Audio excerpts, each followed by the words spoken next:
আর আর কি দেবে?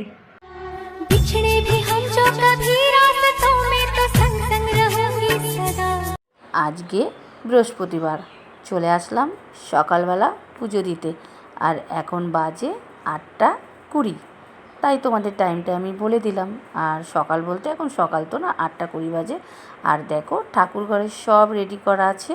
আর ফুল আলাদা করে নিয়েছি, বেলপাতা, তুলসী পাতা, দুব্বা, পান পাতা, আমের পল্লব সব এক জায়গা করে নিয়েছি। এখন যাব কলতলায় এটা ধুতে।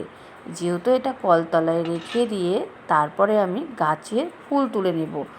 আর আমার দেখো ছাদের গাছে অনেক ফুল হয়েছে, তাই আস্তে আস্তে ফুলগুলো সব তুলে নেব। আর তোমাদের যদি ভিডিওটা ভালো লেগে থাকে তাহলে অবশ্যই একটা লাইক করে দেবে। আর যারা আমার চ্যানেলে নতুন আছো তারা চ্যানেলটিকে সাবস্ক্রাইব করে নেবে। তোমাদের তো এই গাছটা আগে দেখিয়েছি, আকন্দ ফুল গাছ, এখন রোজই ফুল ফোটে। আর এদিকে নীলকণ্ঠ ফুল গাছে অনেক ফুল ফোটে, তাই ছাদের গাছে যা ফুল ফোটে আমার পুজো দেওয়া হয়ে যায়। ওই যে আগে একদিন বলেছি, যেদিন কম ফুল ফোটে সেদিনকার তো ওইভাবেই দিই, আর না হলে ফুল কিনেও আনি আমি। তো গাছে এখন প্রায় ফুল ফোটে, কারণ এখন শীতকাল চলে যাচ্ছে, ফুল এখন অনেক ফোটে। তো এগুলো দিয়ে আমার ঘরের পুজো দেওয়া হয়ে যায়।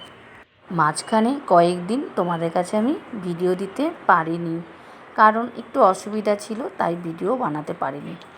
এদিকে দেখো অনেক ফুল হয়ে গেছে গাছে, আর এদিকে কিনেও এনেছি, সেই ফুলগুলোও আছে। আর যেহেতু আজকে আমাবস্যাও লেগেছে, যার জন্য মায়ের জন্য একটা জবা ফুলের মালাও নিয়ে এসেছি। তাই মালাটা আমি পরিয়ে দিয়েছি, আর ঠাকুরকে খেতেও দিয়ে দিয়েছি, পুজোও হয়ে গেছে। তাই তোমাদের কাছে আমি মাঝখানে ভিডিওটা আনতে পারিনি। তো ওইদিকে চলে গেল পুজোর কাজ, চলে আসলাম এবারে রান্নার কাছে। আর আজকে রান্না হচ্ছে কাঁচা কুমড়ো দিয়ে আর চিংড়ি মাছ দিয়ে একটা তরকারি, বিনস আলু ভাজা, আর আগের ওলকপির পাতা ছিল সেগুলো বাটা হবে।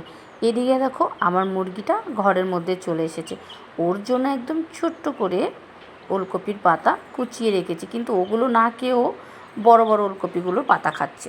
এদিকে নাও সব কাজ সেরে স্নান আবার করে চলে আসলাম গোপালকে খেতে দিতে। জানো তো 3 থেকে 4 দিন গোপাল আমার বাড়িতে ছিল না, পাশের বাড়ি বেড়াতে গিয়েছিল। ওই বাড়িতে শিব পুজো হয়েছে, ওখানে প্রসাদ খেয়েছে, থেকেছে, আনন্দ করেছে, তারপরে বাড়িতে এসেছে। তো এখন গোপালকে আমি এসেছি খেতে দেব তাই। আর ওদিকে আমার ছেলেও বায়না করছে বাইরে যাবে, কারণ আজকে গোপালকে খেতে দিতে অনেকটা দেরি হয়ে গেছে। আর এখন বাজে 3:10। এদিকে আমার ছেলে বায়না করছে বাইরে যাবে। বকলাম যে যাস না, এখন দুপুরবেলা কেউ নেই, ঠিক আছে যা দেখে আয়। দেখতে যাচ্ছে বাইরেতে। আর এদিকে দেখো গোপালকে খেতে দিয়ে দিয়েছি, আর সেটাই তোমাদের কাছে দেখিয়ে দিচ্ছি। আঙুল ফল দিয়েছি আজকে দুপুরে খেতে। তো খেতে দিয়ে একটু জানলার কাছে বসে আছি, কারণ গোপাল খাবে, তারপর খাবারটা তুলে নিয়ে আমি খেতে যাব, কারণ আমি এখনও খাইনি। আর ওদিকেও ছেলে একটু বাইরে গেছে, তাই জানলার কাছে একটু হালকা হালকা হাওয়া আসছে, তাই বসে হাওয়াটা গায়ে লাগছে আর খুব ভালো লাগছে। চলো তোমাদেরও আমি একটু দেখিয়ে দিই জানলাটা।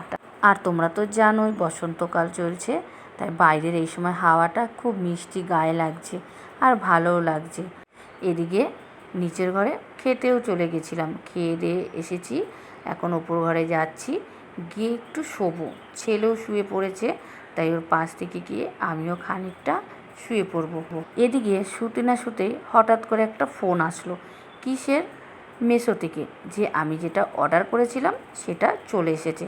ঘুমটা আর হলো না, এখন অনেকটা বেলা হয়ে গেছে, তাই চলে গেলাম অর্ডারের জিনিসটা নিতে বাইরে। আর এটাই কী এসেছে সেটা তোমাদের অন্য একটা ভিডিওতে দেখাবো।